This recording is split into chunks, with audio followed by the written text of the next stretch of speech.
Hey guys, this is a pre-recorded game. We are playing against Hisoyam or Hesoyam. He's playing as Chinese, and we're playing on Himoyama. We went back and decided to record this, and we'll record one more game after this as well because they were both. Well, this was a pretty good game, but I still I think it was my second game. I was still warming up, and so I make a bit of mistakes here. So not only just to look at it and see where I made mistakes, he's also a top 50 right when we played. I'm not sure what he's at right now, but he was top 50 when we played. So it would be kind of cool to cast this because he is a good player, and it'll be nice to see kind of where can I improve on some things too because um, this is actually a really tough matchup for Mongols. China's eco is bonkers, and you got to take a really good fight, and you got to be able to flip it, and you got to go trade. Um, so it requires quite a bit from you to play to be successful as Mongols if they go aggressive 1TC. If they go turtley 2TC or song or stuff like that, you'll be good. But the scary build is when they go 1TC and they all in you. And that is what he is going to do this game. So if we just look at his build real quick. Oh, let's get these villager counters up. He's 7-2.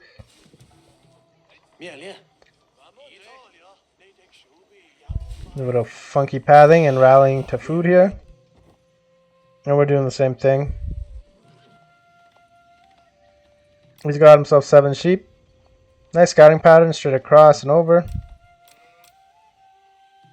And we did straight across and we doubled back. And we saw him here. So we're picking up these couple of sheep here. And you can see we took really similar paths here. Missing this sheep is unfortunate for us here. Decent amount of sheep though. It's not like we're severely behind him.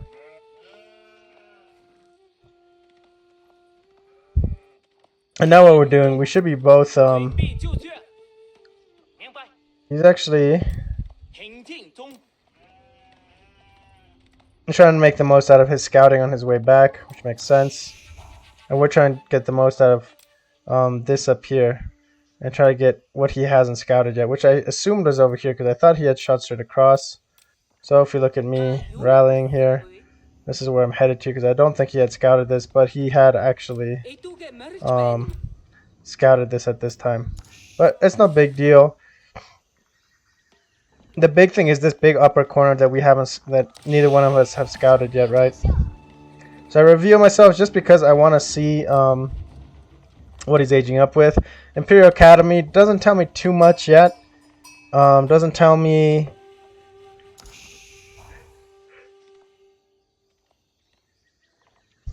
a lot of info here yet, but with this kind of latent Falcon, we might be able to catch a production building here. I would have liked to stay longer. I do see his sheep moving in here, but that's all I catch here. So not tons of info to work off of. And now he's scouting to the north, which he knows has probably been scouted already. He's just doing this for sake of knowing what's on the map here, right? It is important to scout even just to know what's on the map. So that's one thing. Like we didn't scout this, we hadn't scouted this, and we hadn't scouted this. So that's kind of what we're trying to do now, is scout kind of this area up. Now our opponent here,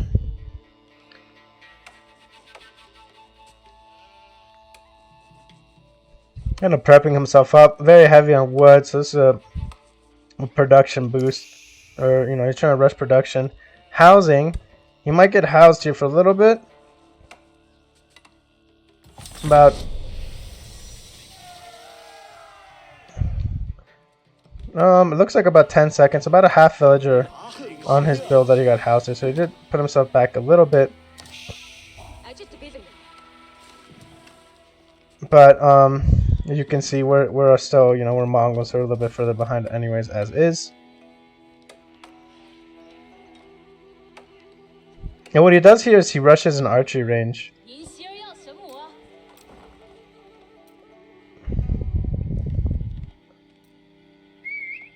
And I'm assuming it's because he's assuming the Mangudai play coming out of here. because we are going fast stage 2, and he confirms this here. So, you know, he's happy he's got an archery range here at this point. And he's really aggressive with these archers. It's something that I wasn't expecting him to be.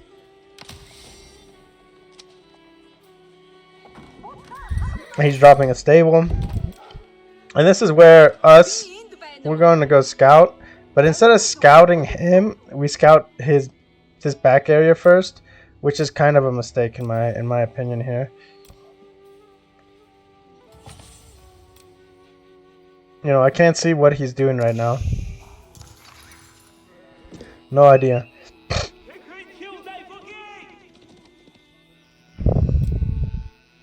So this is why we do decide to check kind of where his gold would be. Don't see any villagers on gold, so this is telling to me it's an all-in, and this is like the worst thing for me. Not only are we starting to fall behind here on villager count, which is just, this is why this is kind of like a warm-up game, because we're just messing up easy macro things.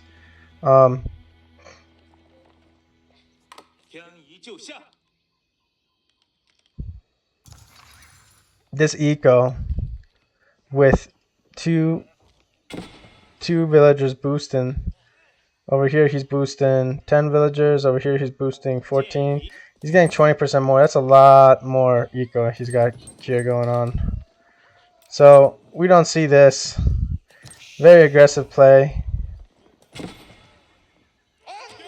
Smart of him to react or to start shooting when he does. A little bit delayed.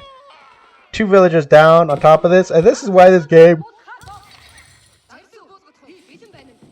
felt so behind for me. I didn't realize that I had idled my TC as much as I did, but also not catching this was really bad. So, you know, playing a little bit sloppy, idling stuff up, not good. So, yeah, I mean, this is definitely a huge gap to be at the 7-minute mark. Like, this is almost like GG at this point.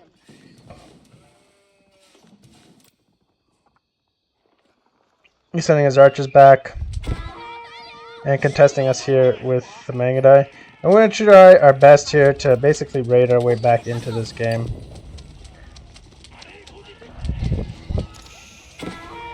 So we have to be careful about the fights here, and we're going to have to loop far away from his army to lose aggro. So this is what we're doing, looping just all the way around. He's still following here. These archers are moving forward. And behind this,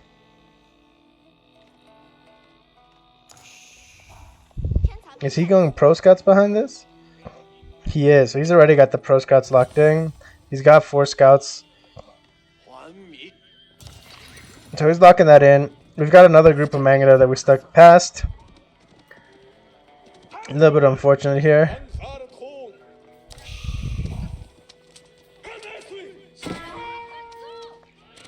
Just unfortunate timing, really. Walking into him like we do. We do miraculously decide to save our trader here, something that we almost never do. These guys have almost finished their loop. You can see his armies are forward on us and pushing. We do have vision here. Garrison just in case. And now the big thing is we're going to try to get on this wood line. We know it's over here. We got this other raiding party over here, and we want to get some damage in. Losing these traders sucks. But we do have our stable up, and we're massing some cav up so we can push back these archers with minimal losses. He does a really good job reacting here. And we're just chilling back here. And this is going to force him to make units and kind of react here. So we take this fight here. I probably should have sniped a villager and then the archer. Kind of just is what it is. He brings, he aggroes my units here.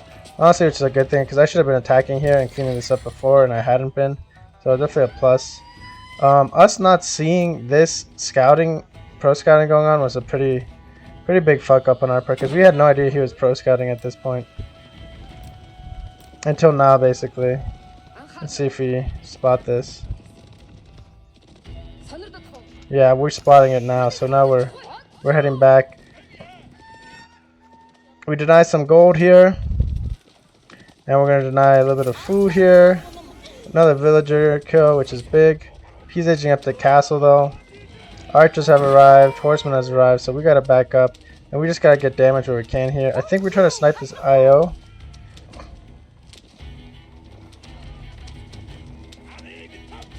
Yeah, try to. Think we get him? Yeah, we do get him, which is kind of nice here. A little bit of extra damage. And yeah, behind our aggression here, the cav that we were rallying, we are sending forward now. Trying to get some pressure on him. He's starting to finish up his food even though he's on pro scouts. And these pro scouts should not have been coming in. Like once I saw that, I needed, like, denying this was fine, but I needed to rotate, deny this, and come back. Like I need to be playing that a little bit more aggressively. But we poke here, kind of force a reaction. We are trying to trade behind this. We're up to 3 traders. So now we're kind of more in the game, but there's still a pretty big possibility of throwing it here. And you guys will kind of see. Because now he's an aged up. He's gonna have lancers, and we can fight lancers with Keshiks, but we really have to outmass significantly. And his eco is no pushover right now, just because he was building stuff. That's one big part of it, but there's no pushover at all. It's his eco. So we push over here again, get back onto his wood line. Khan is very annoying that he shoots before the rest of your manga die, so alerts your opponent like a couple of tiles before he should be alerted, and that always just feels bad. This dive for the IO, again, maybe not worth, maybe worth, hard to say. I think it is. This is bad. We got caught out here by these archers. We shouldn't have been caught out here. And this dive here, it's almost enough to clean that up over there.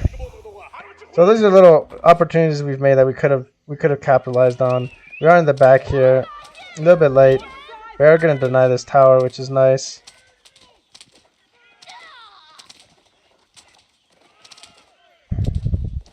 But not all of them, so a little bit of a mess up. Trade is still going. We're up to 6 now, and now we've done some damage, right? So now this is actually like a winnable game, and this is actually I was really wanting to see kind of where I fucked up here. I know I ran away from here, I didn't get caught here, pressuring here. These guys needed to go join over here because a big dive here would have been huge, right? I could have literally just ran through his base and pressured around the side, but just reacted really late, sitting on this gold. The issue here is this outpost now. We do get a nice surround on this Lancer. Really big deal, being able to pick off Lancers before they get into a big mass. And we're looking to go castle ourselves here. So I don't mind the castle tech behind this. I think it's pretty smart. But yeah, we got to do a better job denying this gold. We could have been trying to focus fight here, because if we had focused that fight here, that would have opened this up so much more. He's gonna go counter raid now, so good on him.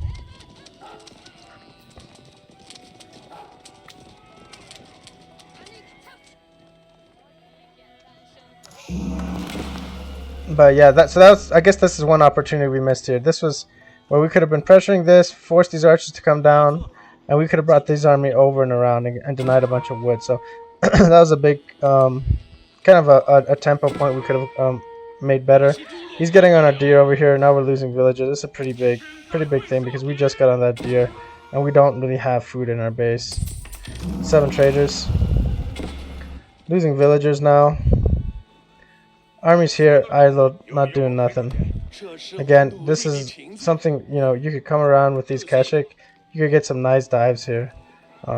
So missed opportunity. Unfortunate, just kind of is what it is. This Lancer's raiding, getting really good value. You shut down this deer, and now we're gonna try to fight this. And we bring our army over now, but it's too late, right? By the time we bring our army over, he just happened to be rotating, or he had noticed us by that point. So it's really important, timings and aggro and pressure and maintaining it. Not only is it good to maintain the pressure, in terms of like knowing what's going on, but it's also really good because you can really feel where your opponent's armies are at when you really start playing with like 2 or 3 control groups. You can tell, you know, what he's kind of up to. So we go for a cutoff here and just run past his army, kind of hoping to draw his army back because we are now what I felt was I thought we were a lot further behind now in terms of villagers. So I'm actually surprised to see that we were ahead on villager count here. Obviously, the army value is a huge discrepancy. We're 50% of his army value, which is a big issue. Cleaning up this lancer is nice. A little bit of a fight here we can take, but not a great one. Production is production is a big issue here. 2 stables in a range is not going to cut us. That's a big mess up on our part. We clean this up and we're going to go raid, but you can see our military is suffering tremendously. And I'd say at this point he's probably gotten a lot more resources than us. 16-minute mark. We're trying to remember that for a reference point. Yeah, he's just pushing us back on the south side.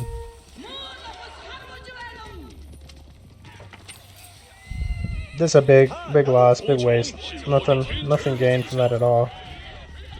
This time we had to really circumnavigate, get into the back here. You can see how quickly, like, you can go from kind of controlling the tempo, and then, you know, if you age up and stop cutting off the production of units, you can really quickly get put on the back foot, so, which is a big issue. So we're denying a couple of these units here, and we're trying to repath our army. But this is a huge issue. 16 archers. Like, yes, this is actually a point where I thought that I was dead just in terms of eco. I didn't realize that we got as much damage as we did comparatively. So I thought we were just super dead. So this fight was a huge deal for me to take. This is, you know, just the amount of archers I could take out here in terms of value is really big. So I was committed really hard. 2 reasons. One, it's good trade, archers into knights. Second reason is this fighting him and then having to fall back will give him the impression that he's got the situation under control. I think behind this I was quadruple stables, and I'm gonna wipe this army, right? So I'm trying to keep this aggro here focused at the front of the base, and I want him to commit and feel that this is a winnable situation for him. You know what I mean? He does catch me on the back here. One thing that really bit me was not getting more towers up on this backside and getting springlets up, because this idle on my wood eco I could not basically sustain here. But now the big thing is, like, he's killed a couple of my cav here. He's killed 3 already. Here's 4. Now it's gonna be a 5th one. But he had his whole army was basically here in terms of archers. So his big mass has gone down.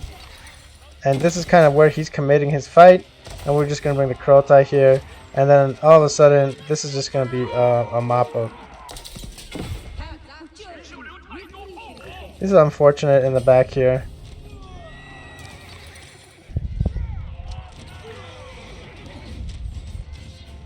So we're just trying to extend this fight as much as possible and get him to bite into us here. Again, no problem with him committing to archers here on us. It's a good situation. The issue is the back raids and protecting our trade as we kind of scale things behind this. This is in part why we just sit here and we take this fight, because I mean I do have 4 stables producing, right? We have to rally some stuff in the back here just to clean this up.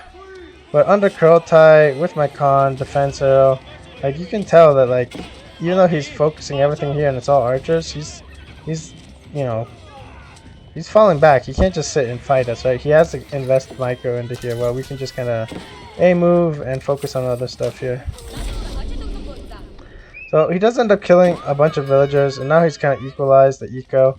And so I do a pretty bad job of protecting my villagers. Like, even my villagers here on my TC, I could have ran them around and survived a lot better. So I don't do a good job with that. And you know, I've been trading out here and stuff. We're still kind of in a perilous spot. Yeah, I want him to kind of commit to this as much as possible, but it was getting to a point where, well, now all of a sudden it's not going how I'm planning, and he might be pushing me back into my base here. So we're gonna fall back, kind of just set up a little bit further back. Yeah, and 4 stables was really nice to be able to really push in. Our opponent's starting his granary transition. And we're just chilling here, we're just remassing. These traders, hopefully I don't let it go all this way. I really should repath this. Oh no. Oh, he just miraculously splits his army at that time. Oh, here's the knight. I did repath, but we're gonna lose this. Traders are going. Hey traders. We do jump up to the second market now, just to kind of reestablish our trade and where it's at.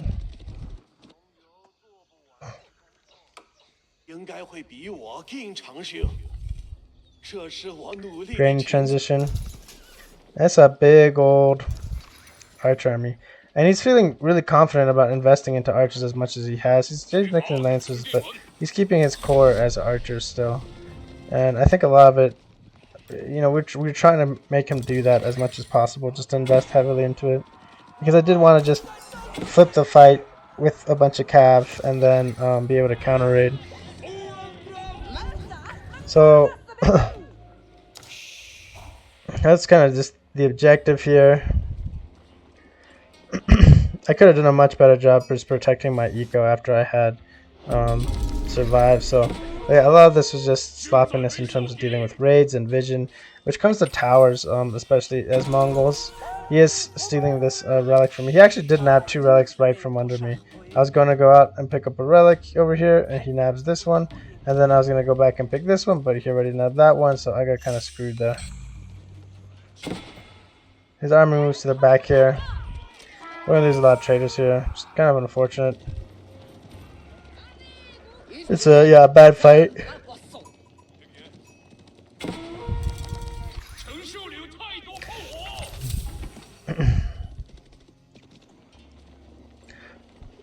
Now, the fight's starting to pivot into unwinnable. But if he dives here, it's not too bad. We do, again, have this really big, massive cav. And this is mostly archers.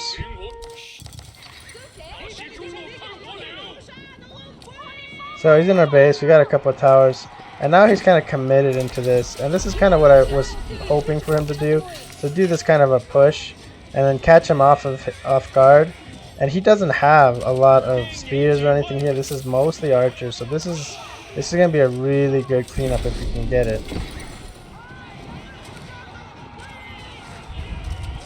Decent amount of Horus, decent amount of Keshik.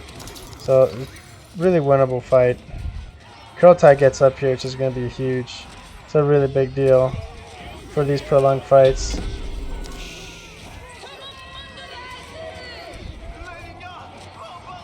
And now all of a sudden, we got basically equalizing the destroyed value, if not more. I'm going to clean this all up. This is really what I wanted to do.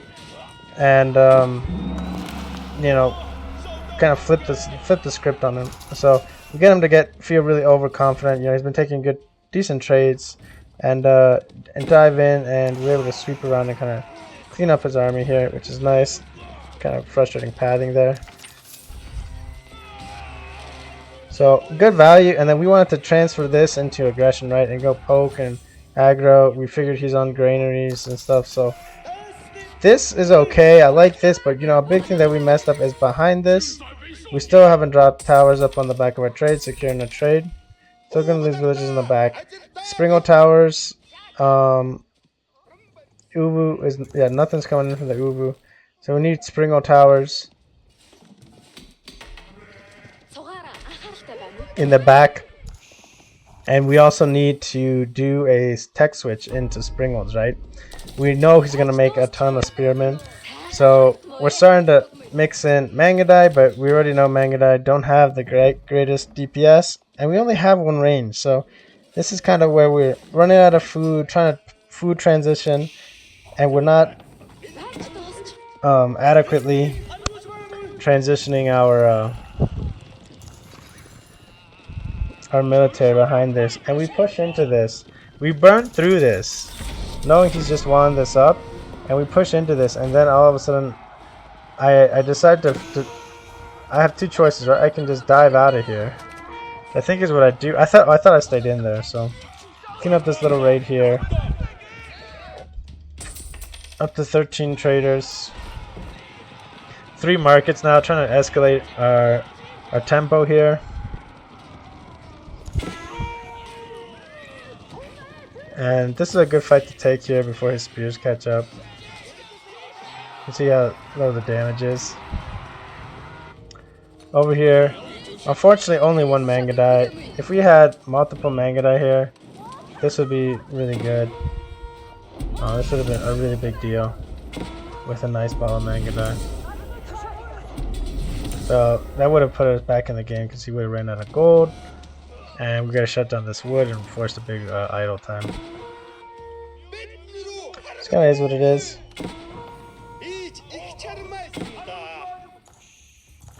Oh man, I didn't realize this archer here. That's really unfortunate. We try to dive behind here, lose a lot of units in the process, and we don't get much value out of it.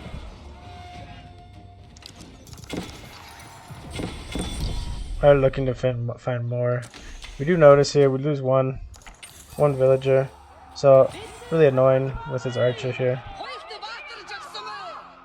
Hopefully we move into that fight here. Hopefully we fall back here. Over here we're fighting. I think I got a villager kill, but this is gonna get mopped up. Do notice here before we lose all of the units, which is decent. And then these guys really gotta go push. Kurotai's not really being a factor here. Maybe taking these units which are really beat up and healing them up would be big. You know, that's a lot of value if those units get healed up. The big thing now, he's got this huge spear mass. And it's been a minute, right? It hasn't been like, you know, just an immediate switch into spear minutes. It's been a few minutes. And I needed to realize this. And I needed to just build springolds or more ranges. So we do go up to 3 ranges and 5 stables. But again, a couple Mangadai. They're okay, but it's not great DPS. We're running out of places to kind of send our units. And we kind of felt like we needed to take this fight here. Maybe this was just bad. Maybe I just needed to just fall back from here in general. We just tried micro onto the spears, but we lose basically our whole army here, at least 50% of it. And for some damage, but not great damage. And we bring these guys back who have basically just burnt down a wall section and come back worse for it. So again, if I brought these guys just back to the Kurotai, might have been the play. I don't mind the aggro aggression. I think the big thing was switching into the Springolds here. So now, our eco is doing pretty good. We're at 91, a lot higher than he is. But we're losing a lot of traders, and our trade line is cut off on both directions. And now we're just going to lose traders. Now, I guess one thing you could say is you could potentially put these guys in one spot and keep them alive. That would have been better than just suiciding them. But now you can see my army is taking huge losses. We lost to the north here. We're going to lose these villagers. And yeah, it's just everything's in shambles. Our eco lead is gone. Sending more traders this way for whatever reason. His granary transition is online. So from here, it's just basically just GG, I would say.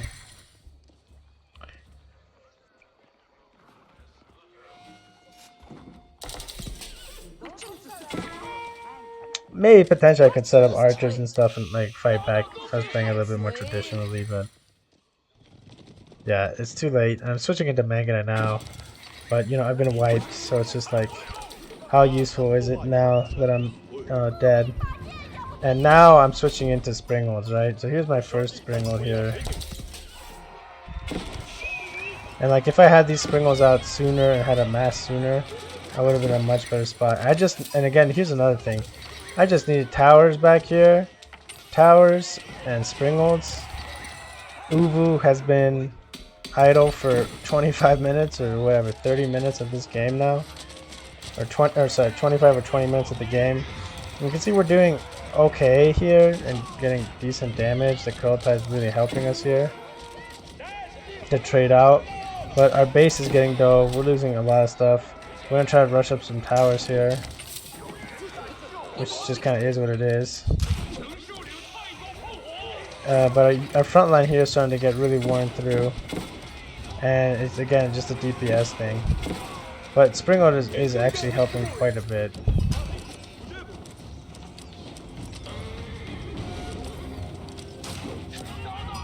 So he still gets some damage here, but nothing in terms of villagers anymore.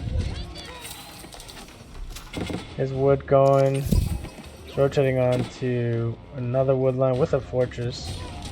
Really safe play, and yeah, he's able just to stream enough units where everything just dies here. So we just tap out. There's nothing left to do here, and no gold. You know, this gold to the north is basically shut off. So, and we had sacrificed a lot of villagers, but yeah, there's no gold. He's got these units in the back. So, yeah, I can see where we were actually in a better position than I thought we were, and letting off the gas in a couple of spots, as well as not transitioning into a complementary comp behind. Like I thought up to wiping his archers, but I didn't think up. I didn't think past like anything past that. Right? I didn't think past his like. After I clean that up, he's gonna make spearmen. So what do I need? Archery ranges, or I need Springolds preferably. And we know that my preferred like late game castle comp. We're talking mass cav, Springolds.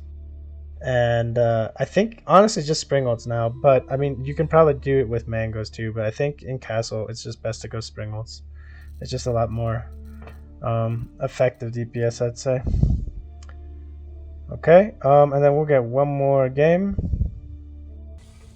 Okay, and here was the next game we played. Following that, we got a match against Give You Anxiety on Himayama. Again, what is basically another top 100 player. I think he's been on a bit of a break, but I know he would definitely be. I think he's top 100 now, or if not, he's going to be hitting it shortly. Same map. This time we're a little bit warmer. So we got kind of our warm up in. He's playing John Dark. Very fast-paced, tempo-based. If you can get away with good damage, he makes any mistakes, we can kind of run away with it. So. Keshik opener here is the more skill-based opener, I would say, and the harder to pull off opener. You can potentially shut stuff down here, but this map just leans into Mangadai raids with the small tree line. Being able to drop a falcon, harass villagers constantly, keep them on the back foot is the name of the game on this map. And for Mongols, it's definitely with the Mangadai.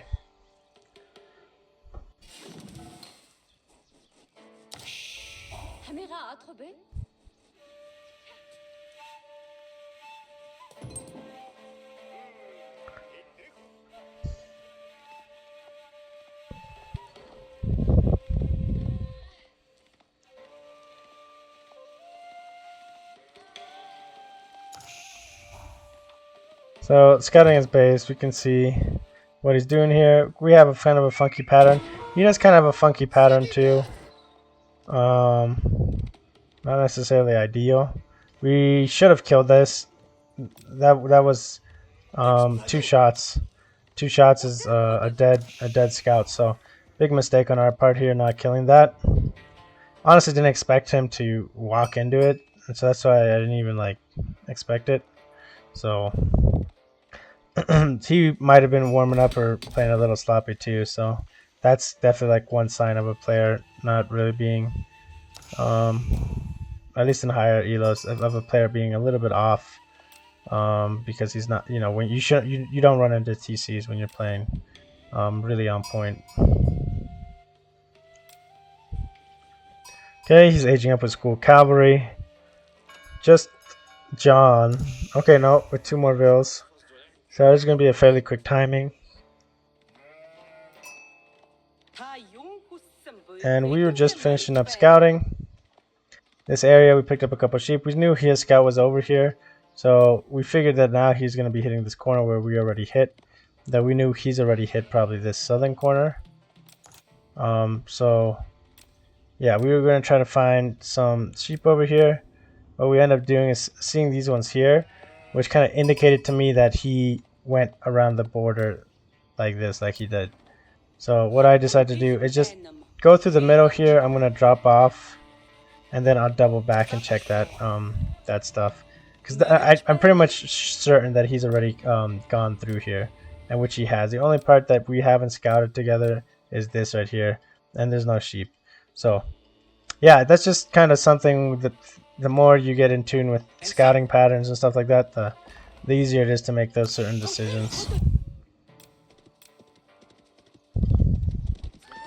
So we just wanted to finish this back corner and see what we got. We know that there isn't sheep back here. He's already scouted it.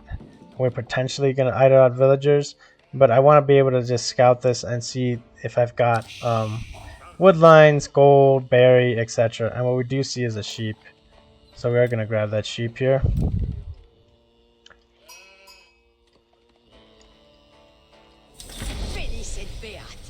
He hits feudal a little bit before us. 7 on wood, 8 on food.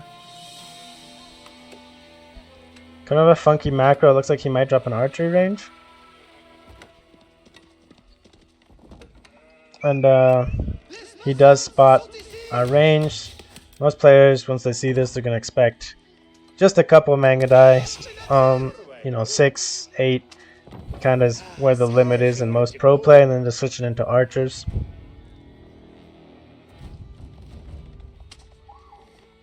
Aggroing the scout. He's remacoed to 6 on gold, which screams pro scout. But this is super delayed. It's a super delayed pro scout, so kind of a big mistake. He drops an archery range. Probably a good move, considering. Yeah, especially since she's seen that we've got an archery range, she's going to expect the manga die. We spot his Royal Knight. And now it's just going to come down to a lot of like skill stuff. So we figured that he was pro scouting already. I saw these deer up here and I'm like, oh, he must be pro scouting. I know his scout was headed this way. So I'm just going to go head up to those deer. See if I can find. I thought there would be a scout here. He's actually taking the scout all the way over and around. He does dive our TC here. Somehow he lances the second vill and hits my first vill. So this is really unlucky for him. Just AoE 4 things. That should have been a dead villager there. I didn't see and notice in time. He's setting up for the southern one. We don't see anything here, which made me think it was a bluff. So I come back to this one and I do spot his scouts here. It's just starting too, so he's a very late pro scout right now. So this is definitely like a build mess up, probably more than anything. Which happens at times. Not often, but it definitely happens. I mean, it happens to me, but it doesn't happen often at this level. War for Joan is good.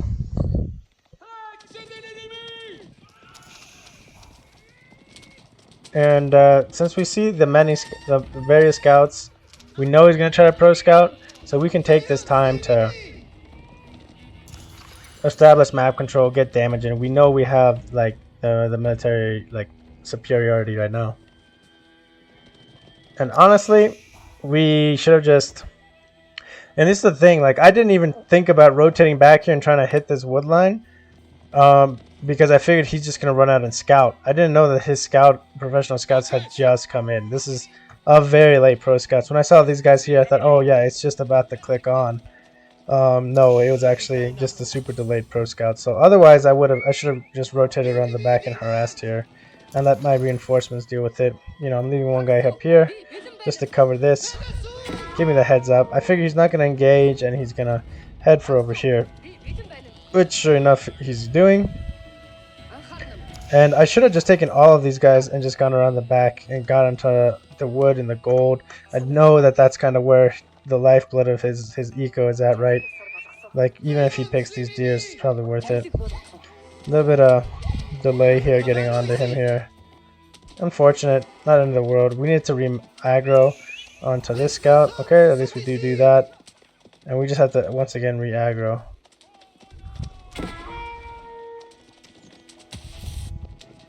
We're bringing our army over here, and so the plus side of that we weren't raiding across is we were able to kind of help over here.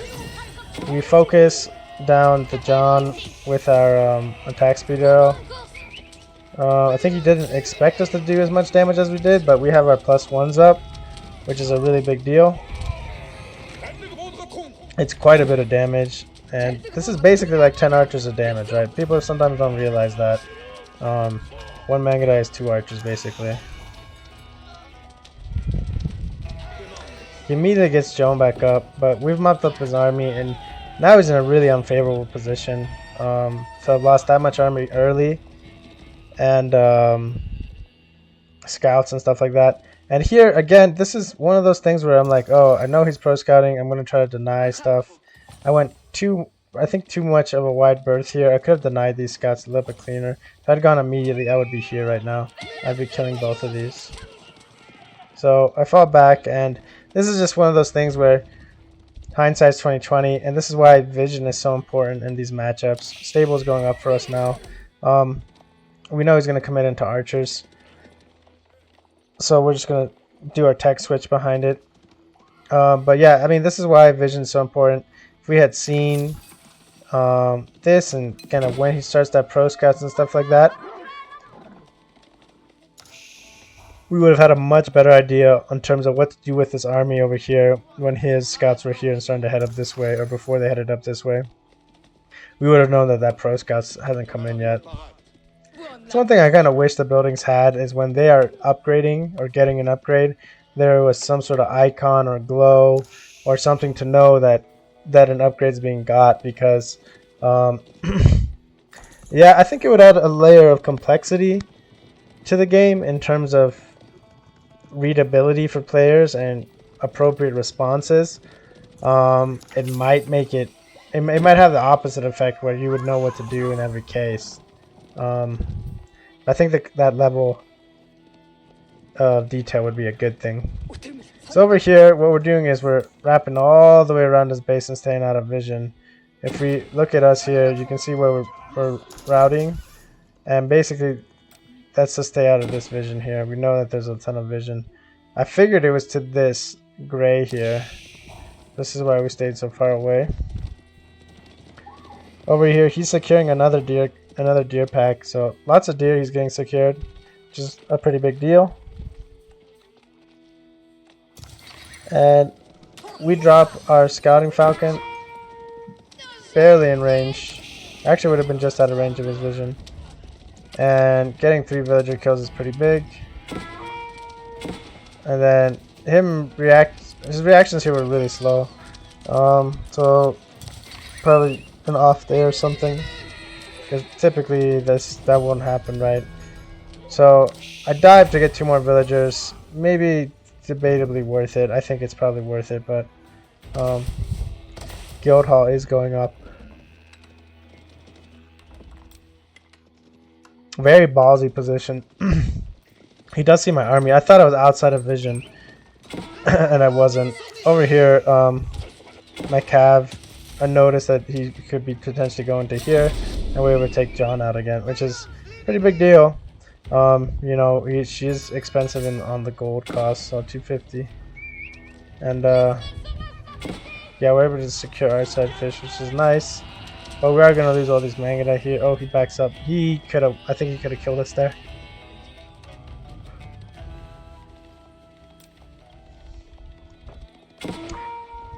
It's funny with Mangudai, when you have horsemen, there's certain levels where it's bad to chase and go full caveman, but there's other levels of like just amount of units and stuff where it's worth it. And this was definitely a case. 4 horsemen versus 4 Mangudai is definitely worth chasing them down and killing them.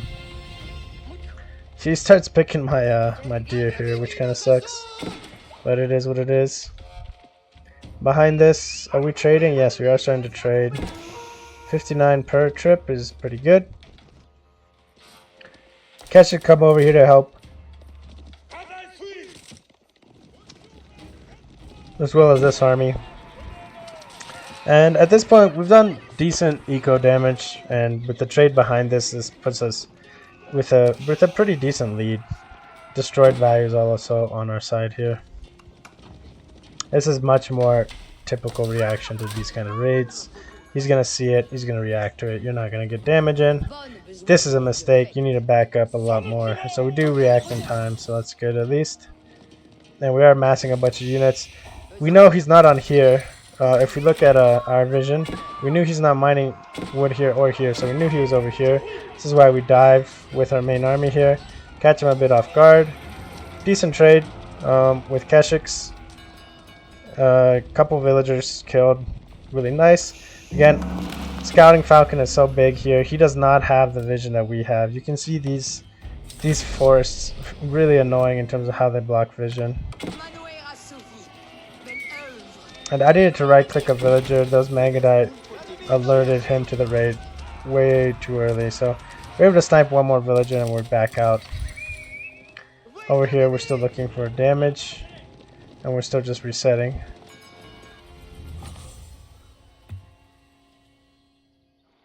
Trade is going up to 5. Still on just one market. Even military, but I've got double in terms of value. One thing to consider though is a lot of my units are very injured. And we're just harassing him off of gold here, right? And he can't actually get back on this gold very easily. Yes, our Mangudai won't do damage, but our Khan can do damage if we cheated forward just a little bit. We are a little bit out of range. I thought I was just in the sweet spot, but I guess I wasn't. So we have to fall back here. We lose one Mangudai.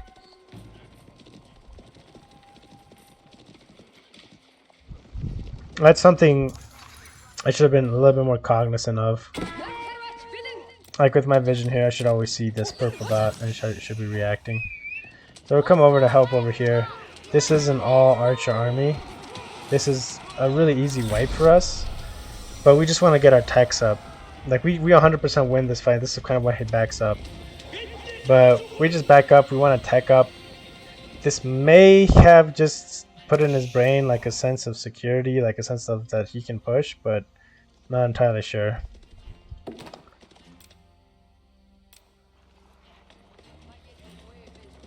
So he remasses this army, doubles it up. Trade is still going for us. We're up to 6, still just one market, so very conservative with our boom behind this. We're kind of happy with the damage we've done and the boom we're getting. We do know he's got a Guildhall crank in here, so it is a thing about time that we do have to be careful. And our vision is really bad at this point, but so is his. He's picking up the deer, we're not noticing, not good.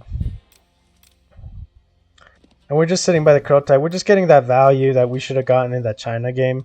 You know, these weakened units that are on lower health, they're, you know, healing HP is another way of generating resources. So this is really good. But we see our opponent here, and again, we see that this is almost all archers. This is just a wipe. We just roll this army no problem. Especially since we just got our upgrades for veteran Mangudai, and we do have veteran Keshiks. It would be nice to see our +2 air defenses in and researching, but we don't have the gold for it, so again, just kind of is what it is. Traders are still producing here. One market. He pushes forward. Again, we were probably out of vision on the backside of this Kurultai, and now he just knows he's dead here, right? There's no like salvaging this army this far forward and getting hit by Cav. Mangudai doing their thing. He is trading out some of his units for the Mangudai, which is decent, and he's gonna try to save Joan here. We just double click our horseman and just right click. That's all you gotta do. As she is Hunter Joan, the bow and arrow Joan. So yeah, destroyed value hugely in our favor at this point.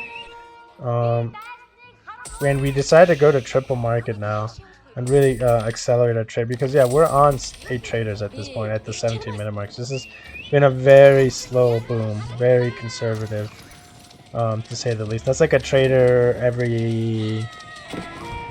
every 2 minutes basically. Very, very slow. Which can be good. It kind of helps secure army position, and it means you have some sort of eco scaling behind it. We do see this consecrated building. Food cost of units reduced by 25%, so really important to burn this whenever you get an opportunity. John is gets that ability every like 2 minutes or so, so anytime you can burn down a consecrated building, even just a production barracks that he's not even really using, it's worth doing. It's just a lot of value. Really sloppy here with his army control and the villagers here. I don't know if he was trying to bait me into that fight or not, but he does end up losing quite a few vills there. This is really sloppy too. We should drop another Gur. No sense in having this. Also, we should be kind of spawning around the towers along the map. This is kind of a bad habit. Came back to bite us last game. It's not biting us in this game, at least not yet. Yeah, that's kind of a big mistake. Secondary army coming around the flank here. Since most of his army is committed over here, we'll go ahead and try to find openings on this other side.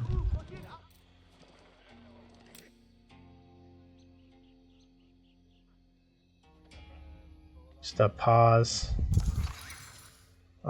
in the pressure. At this point I knew I've killed a bunch of villagers and I'm feeling pretty comfortable. So I do notice that there's spearmen getting mixed into here, so I do want to be careful about fighting this army now. Spearmen will radically change this. His guild still ranked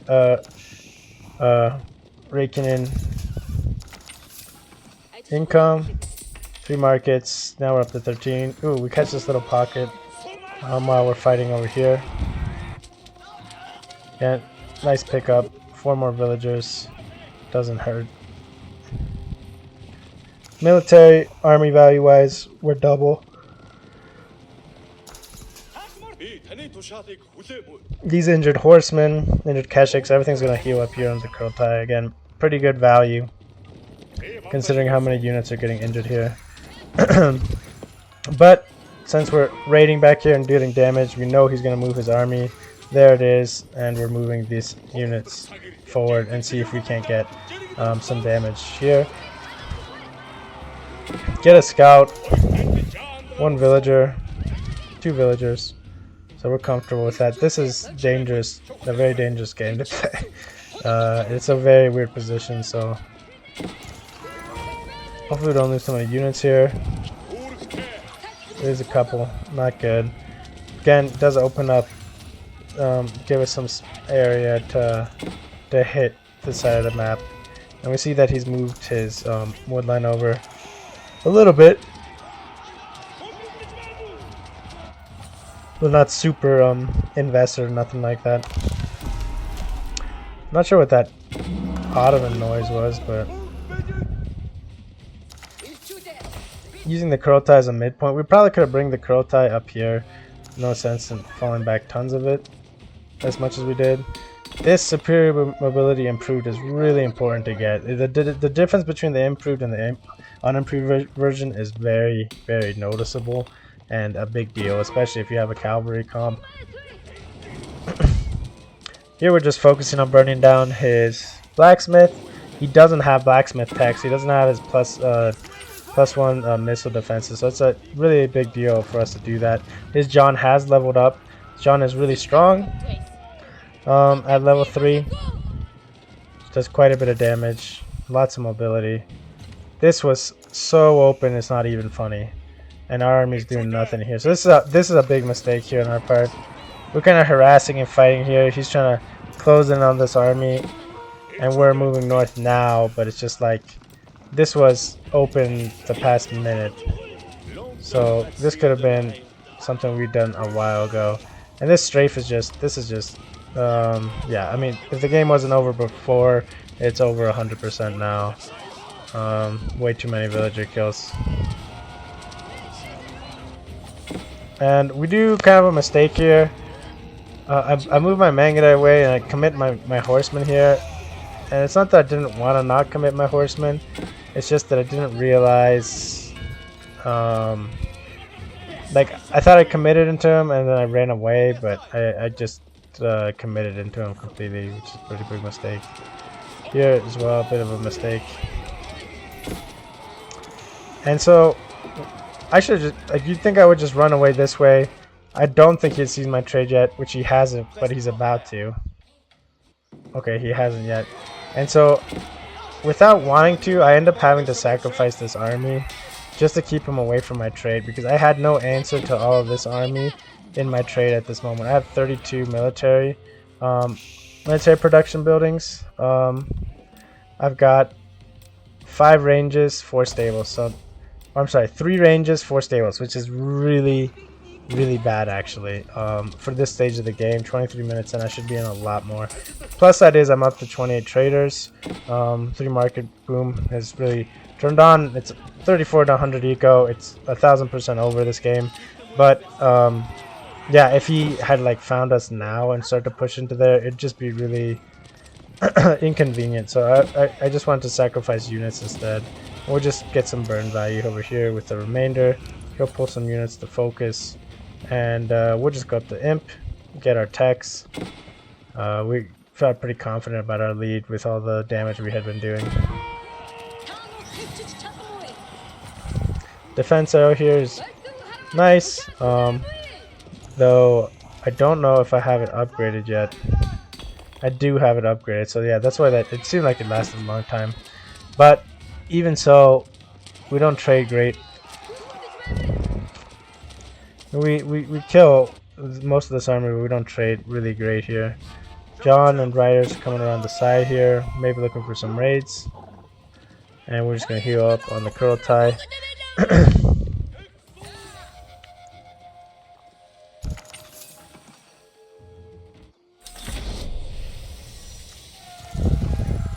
Now that he sees the trade, he's going to start pushing into it pretty extensively.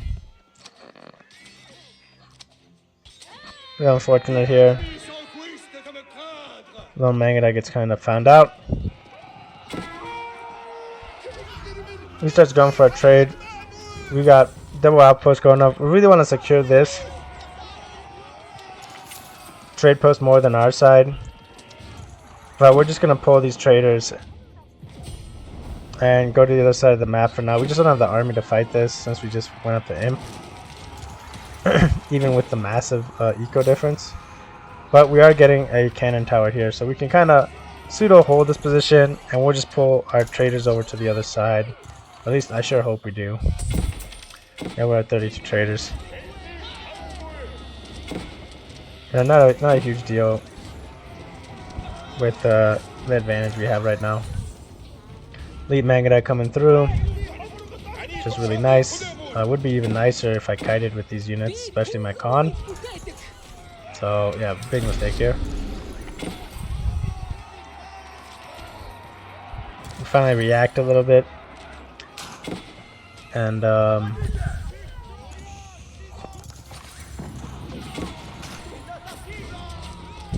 we decided to get Springolds since we had just played last game and we had thrown tremendously, what I think was a very winnable game. I didn't want to do that again, so I was investing in Springolds.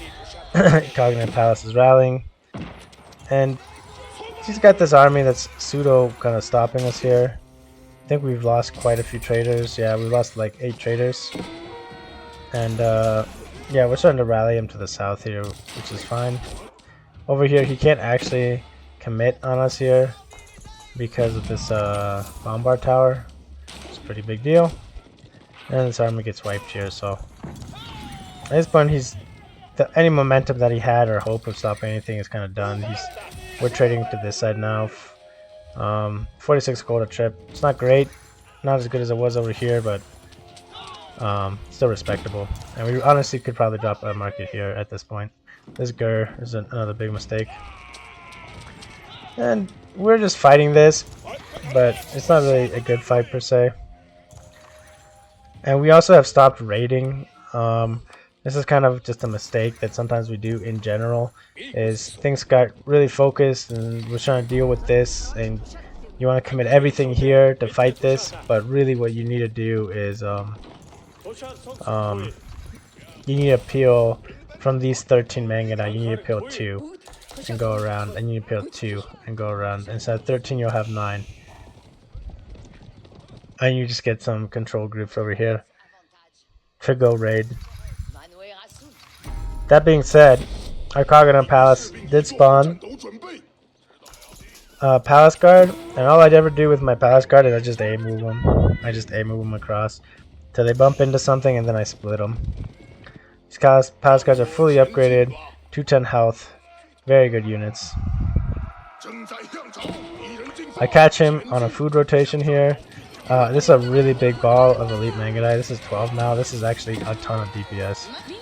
15 plus 4 Cav Archers, absolute brutal DPS here. And we just split our Palace Guards in different directions. You can see, checking out this wood line, these berries in the back. Seemed like a prime spot for some villagers, and he did end up dropping a second TC there. And yeah, we're just holding this. We're trading to the backside. Cannon towers are going to get established here. And he calls it there, so it's kind of cool. Bump into basically 2 top 50 players back to back. It's kind of one of the cool things, being able to play sometimes a little bit earlier on the weekends. I can kind of match up with a little bit of the better players in the game, so that's pretty cool. And then GOA is actually hosting a USA only tournament, and we did sign up, and we are playing it, and we did our first round today too, so that'll be the next video. Probably will be the games we played there. If not, I might link also, you guys can see it on Twitch. I did see that a buddy called Zarvin ended up casting it, and he did a pretty good job in terms of actually keeping the context of the things going on, and I personally found it very amusing, very funny, his cast. So yeah, that's it for this video, guys. Thank you for watching, and I'll catch you all on the next one.